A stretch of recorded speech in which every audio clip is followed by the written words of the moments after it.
इन सब नियमों का वर्णन करने के बाद उन्होंने बताया कि किस प्रकार उसको सौभाग्यवती स्त्रियों की पूजा करनी चाहिए, पति की सेवा करनी चाहिए, उसके पास रहना चाहिए और भगवान का ध्यान करना चाहिए। यही पुंसवन व्रत है।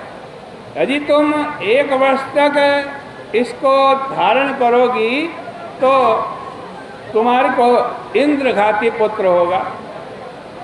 दिति ने यह सब स्वीकार कर लिया और गर्भ धारण करके व्रत का पालन करने लगी। अब इंद्र की ओर आओ। देखो, वो चतुर राजनीतिज्ञ नहीं है जिसको अपने शत्रु की घर की बात पता ना हो। जब शत्रु के घर की बात मालूम रहती है तभी उससे सावधान रहा जा सकता है। यह राजनीति है। और इंद्र कोई साधारण राजनीतिज्ञ नहीं है। उनको मालूम पड़ गया कि मेरी सौतेली माँ क्या करना चाहती है, इसलिए तुरंत सेवक का वेश धारण करके आ गए और अपनी सौतेली माता की सेवा करने लगे। उसके लिए समय समय पर उसकी ज़रूरत की चीज़ें लाएं और यही देखते रहे कि इससे कब क्या गलती होती है। मन में कपट रख कर के सेवा करने लगे। जब प्रसव के थोड़े से दिन बाकी रह गए, एक दिन संध्या समय दिति बिना हाथ पांव धोए उच्छिष्टावस्था में ही सो गई। अब तो इंद्र को मौका मिल गया और वो दिति के गर्भ में प्रवेश कर गए। वहाँ उन्होंने अपने वज्र से उस गर्भ के 7 टुकड़े किए। अब देखो, यह कथा ऐसी है कि इसे सुनकर लोगों को बड़ा आश्चर्य होगा। और अब से 40-50 वर्ष पहले लोग पुराणों की कथा सुन करके कहा करते थे ये सब गप्प है। लेकिन 40-50 वर्षों के भीतर जो वैज्ञानिक उन्नति हुई उसको देखकर अब लोगों का मुंह बंद हो गया। इस संसार में ऐसे ऐसे कीड़े होते हैं जिनके टुकड़े हो जाते हैं और उनका वंश चलता रहता है। आजकल विदेशों में नली से संतानोत्पत्ति की क्रिया होने लगी। वैज्ञानिक ऐसी औषधियों का अनुसंधान कर रहे हैं कि सीधे उन्हीं से संतान की उत्पत्ति होने लगी। अब ऐसी ऐसी बातें दुनिया में चल रही हैं, इसलिए अब कोई आश्चर्य नहीं रहा। असल में जो लोग प्राचीन काल की वैज्ञानिक उन्नति पर ध्यान न देकर समर्थनात्मक बुद्धि से विचार न करें, केवल खंडनात्मक तर्कों के द्वारा सोचते हैं, उन्हीं को इन सब कथाओं को सुनकर आश्चर्य होता। तो जब इंद्र ने गर्भ के 7 टुकड़े कर दिए तब वो गर्भ रोने लगा। इस पर इंद्र ने कहा कि माँ रोदी रो मत। माँ मने नहीं, रोदी मने रोना, रो मत। फिर उन 7 के भी 7 टुकड़े कर दिए और सब मिलाकर के 49 टुकड़े हो गए। फिर भी जब वे रोने लगे तब इंद्र ने कहा कि तुम सब मेरे भाई हो, मत रो। मरुद्गणों ने कहा कि अब जब हम तुम्हारे भाई हैं तो अब हमारे को मारो मत। इंद्र ने कहा कि हाँ, तुम लोग मेरे भाई हो, मैं तुम्हें नहीं मारूंगा, अब रो मत। सुखदेव जी कहते हैं, परीक्षित, दिति ने भगवान की पूजा की थी, इसलिए भगवान का ऐसा अनुग्रह हुआ कि इंद्र के वज्र से भी दिति के गर्भ का नाश नहीं हुआ। यह सुनकर परीक्षित को थोड़ा आश्चर्य हुआ और उन्होंने जरा आंख खोलकर मानो पूछा कि यह क्या महाराज।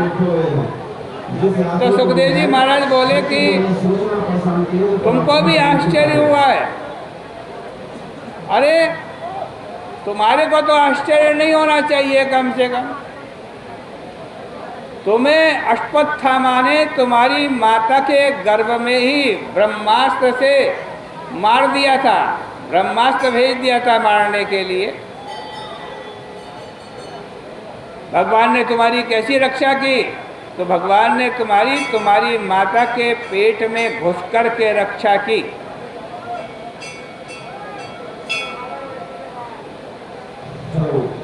वही हरि दिति के भी रक्षक है। तो इंद्र के साथ वे 49 गर्भ से बाहर निकल आए। स्वभाव के दोष से दिति के पुत्रों को दैत्य होना चाहिए था, पर भगवान की आराधना में उनको ऐसा पोषण प्राप्त हुआ कि वे दैत्य की जगह देवता हो गए। इंद्र ने उन सबको देवता बना दिया।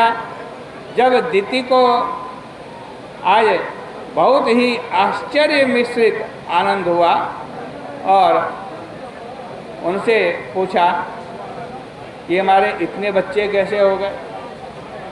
तब इंद्र ने कहा कि मैया, मैं तुम्हारे पेट में घुस गया था, इसलिए अब मैं भी तुम्हारा बेटा हो गया, मुझे शाप मत देना। तुम तो एक ही बेटा चाहती थी, लेकिन अब हम 50 बेटे बन कर के आए हैं। यह सब भगवान की आराधना का प्रभाव है। अब तुम खुश हो जाओ। असल में जो सकाम भाव से भगवान की आराधना करते हैं, वे भगवान की बुद्धि को अपनी बुद्धि से बड़ी नहीं समझते। वो ऐसा समझते हैं कि हमारी बुद्धि बड़ी है और भगवान की बुद्धि छोटी है। वे समझते हैं हम जो चाहते हैं उसी में हमारा कल्याण है। उन्हें तो ऐसा कहना चाहिए था कि भगवान तुम जो चाहो वह करो, लेकिन वह कहते हैं कि भगवान जो हम चाहते हैं वह तुम करो। वस्तुतः जो भगवान की बुद्धि पर अपने को छोड़ देते हैं, निष्काम हो जाते हैं, वही स्वार्थ कुशल होते हैं। भगवान से कोई भी चीज़ मांगना बेवकूफ़ी है। जो अपने आप को ही देने के लिए तैयार हो और कहे कि चलो मैं तुम्हारे साथ चलता हूँ, दिन रात तुम्हारे सामने हाथ जोड़े खड़ा रहूँगा, उसको तो भाई मांगने वाला छोड़ दे और उससे कानी कोड़ी मांग कर के ले जाए। उसकी समझ के बारे में हम क्या कहेंगे?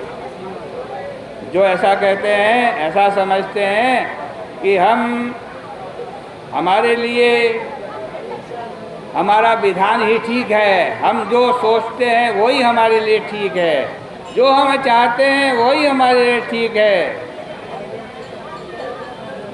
आज कहते हैं वो कभी भगवान को प्राप्त नहीं कर सकते, वो कभी कल्याण नहीं कर सकते। और जो ऐसा सोचते हैं कि प्रभु आप जो कहें वो ठीक है, आप जैसा रखें वैसे में ही ठीक है, हमें तुम्हारे अलावा और कोई दूसरी चीज़ नहीं चाहिए, वे बुद्धिमान हैं। इंद्र के क्षमा मांगने पर दिति ने क्षमा कर दिया और बोली कि अच्छा तुम अपने इन भाइयों को ले जाओ, यह तुम्हारी सहायता करेंगे। इसके बाद वे सब स्वर्ग चले गए। यही मरुदगण की कथा श्रीमद् भागवत जी के 6वें स्कंद के 18वें अध्याय में आई है, जो आपके सामने कहा। कल को 19वें अध्याय अंतिम अध्याय की चर्चा और 7वां स्कंद प्रारंभ करेंगे। 6वां स्कंद का अंतिम अध्याय 19वां अध्याय है, उसकी चर्चा होगी और 7वां स्कंद को कल प्रारंभ करेंगे। आज की चर्चा का यही विराम करते हैं। आइए प्रेम से मित्र आरती करें।